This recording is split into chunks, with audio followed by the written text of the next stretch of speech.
If you're having the anger here, you might want to get in your car because it's a very soundproof sort of, environment, and you just scream and you say all the things you wish that you said to your dad.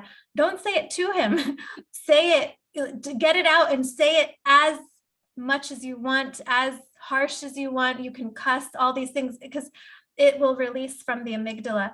And as you're saying that, you don't want to indulge anger too much. You can say it and express it. I think something got caught here, but we're not trying to indulge anger, because then it can keep going on forever. So we just express what's there, and then you just keep checking in with your throat. What's remaining? However, I'd like for you to also watch the 2 videos I just mentioned, because you want to find the vulnerable emotion underneath. So if he treated you poorly growing up, and you were a child, and you were complete dependent on somebody that you were afraid of and that was treating you this way, you probably felt severe powerlessness in that situation, and maybe a sense of worthlessness, because actually these are the 2 most common feelings in the world.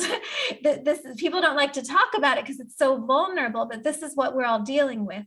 When we're treated that way, a child just assumes they're not worth being treated better, and we adopt that identity about ourselves.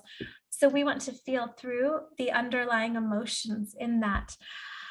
Those would probably be better to do in a session if you'd like an individual session, because they're so tender. Some of those, the powerlessness and the worthlessness, sometimes it's harder to do that in a group. So the ego has taken on an identity that I am not worthy.